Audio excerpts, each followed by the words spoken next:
ശിരസിൽ 12 നക്ഷത്രങ്ങൾ കൊണ്ടുള്ള കിരീടം. എപ്പോഴെങ്കിലും ചിന്തിച്ചിട്ടുണ്ടോ എന്തുകൊണ്ടായിരിക്കാം പരിശുദ്ധ അമ്മയുടെ ശിരസിൽ 12 നക്ഷത്രങ്ങളെന്ന്? ഈ 12 നക്ഷത്രങ്ങളുടെ 3 കാരണങ്ങളാണ് അച്ഛൻ പറയാനായിട്ട് പോകുന്നത്. ഒന്നാമത്തെ കാരണം, ഉൽപ്പത്തി പുസ്തകത്തിൻ്റെ 37-ാമത്തെ അധ്യായത്തിൽ ജോസഫിന് കാണുന്ന സ്വപ്നത്തിലാണ് ഈ 12 നക്ഷത്രങ്ങളെക്കുറിച്ചുള്ള പരാമർശം നമ്മൾ വിശുദ്ധ ഗ്രന്ഥത്തിൽ ആദ്യമായി കാണുന്നത്. അതായത് ഈ 12 നക്ഷത്രങ്ങൾ സൂചിപ്പിക്കുന്നത് ഇസ്രായേൽ ജനത്തെ മൊത്തം രൂപീകരിക്കുന്ന 12 ഗോത്രങ്ങളെയാണ്.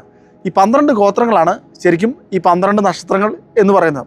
ഇത് മാത്രമല്ല, ഈ 12 നക്ഷത്രങ്ങൾ എന്ന് പറയുന്നത് 12 ഗോത്രങ്ങളാണെന്ന് പറഞ്ഞല്ലോ. അതുപോലെ തന്നെ ഈ 12 എന്ന് പറയുന്ന സംഖ്യയ്ക്ക് മറ്റൊരു സൂചനയുണ്ട്. അത് പൗരോഹിത്യത്തിൻ്റെയും ബലിയർപ്പണത്തിൻ്റെയും സൂചനയാണ്. അതുകൊണ്ടാണ് ഏലിയ പ്രവാചകൻ ദൈവത്തിന് വേണ്ടി ബലിയർപ്പിക്കുന്ന സമയത്ത് 12 കല്ലുകൾ ഒരുമിച്ച് വെച്ചാണ് ബലിയർപ്പിക്കുന്നത്. കാരണം അത് ഇസ്രായേൽ ജനത്തിൻ്റെ മുഴുവൻ പൗരോഹിത്യ ധർമ്മത്തെ, ബലിയർപ്പണ ധർമ്മത്തെ, യഥാർത്ഥ ആരാധനയും കൂടി സൂചിപ്പിക്കുന്നു.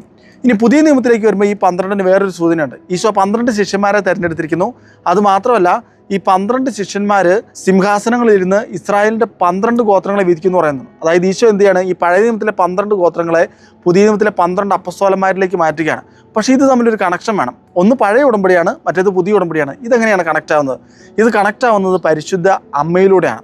അതായത് പരിശുദ്ധ അമ്മ സിയോൻ പുത്രിയാണ്, ഇസ്രായേലിൻ്റെ മകളാണ്. ഈ പരിശുദ്ധ അമ്മ ജന്മം നൽകിയതാണ് ഈശോ. ഈശോ പുതിയ ഉടമ്പടിയുടെ പ്രതീകമാണ്.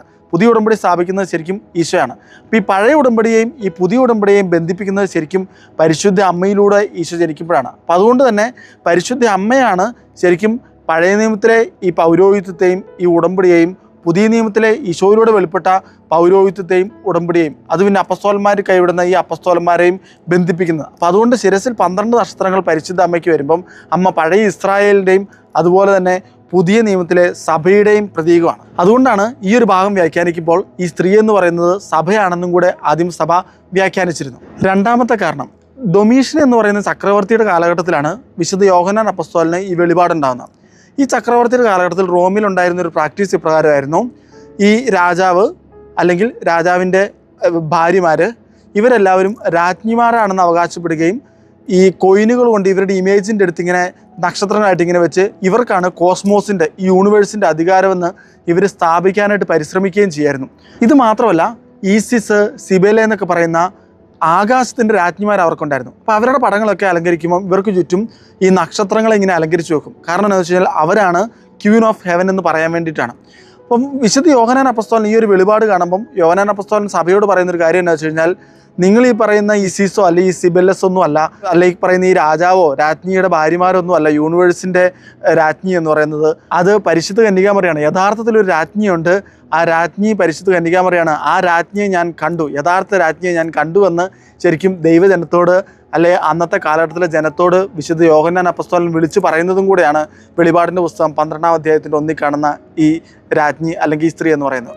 ഇനി മൂന്നാമത്തെ ഏറ്റവും പ്രധാനപ്പെട്ട കാരണം, നമ്മൾ ലൂക്കായുടെ സുവിശേഷത്തിൽ ഈശോ തൻ്റെ 2ാമത്തെ വരവിനെ കുറിച്ച് പറയുമ്പോൾ കാണുന്നതാണ് വലിയ അടയാളങ്ങൾ കാണപ്പെടും ആകാശത്തിലും ഭൂമിയിലും. സൂര്യനിലും ചന്ദ്രനിലും നക്ഷത്രങ്ങളിലും അടയാളങ്ങൾ കാണപ്പെടുമെന്നാണ് ഈശോ പറഞ്ഞിരിക്കുന്നത്.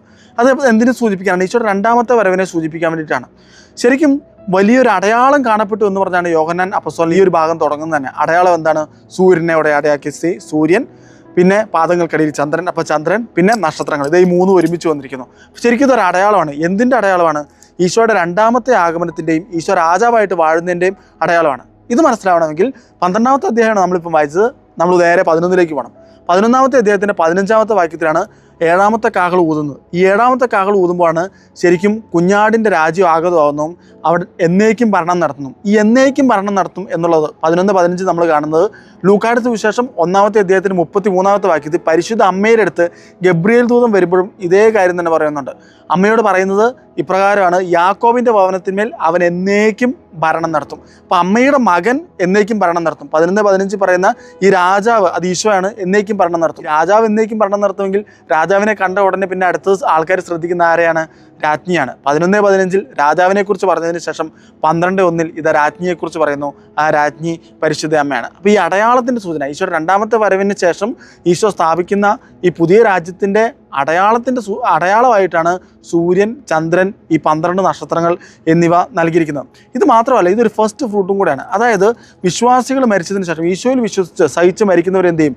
അവർ പിതാവിൻ്റെ ഭവനത്തിൽ സൂര്യനെ പോലെ ശോഭിക്കുന്ന മത്തായിയുടെ സുവിശേഷം 13-ാമത്തെ അധ്യായത്തിൽ ഈശോ പറയുന്നുണ്ട്. സൂര്യനെ പോലെ ശോഭിക്കും. ഇവിടെ ഇതാ സൂര്യനെ ഉടയാടയാക്കിയ സ്ത്രീ, ശിരസിൽ 12 നക്ഷത്രങ്ങൾ കൊണ്ടുള്ള കിരീടം.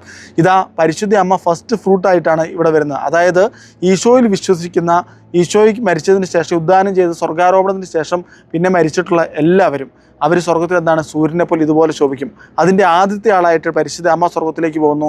സ്വർഗത്തിൻ്റെ ഭൂമിയുടെ രാജ്ഞിയായിട്ട് മുറിധരിപ്പിക്കപ്പെടുന്നു. യഥാർത്ഥ രാജ്ഞിയായിട്ട് ഈശോ നമുക്ക് പരിശുദ്ധ അമ്മയെ കാണിച്ചു തരികയാണ്. സ്നേഹമുള്ളവരെ, ഇതാണ് വെളിപാടിൻ്റെ പുസ്തകം 12-ാമത്തെ അധ്യായത്തിൻ്റെ 1-ാമത്തെ വാക്യത്തിൽ നമ്മൾ കാണുന്ന 12 നക്ഷത്രങ്ങളുടെ അർത്ഥം.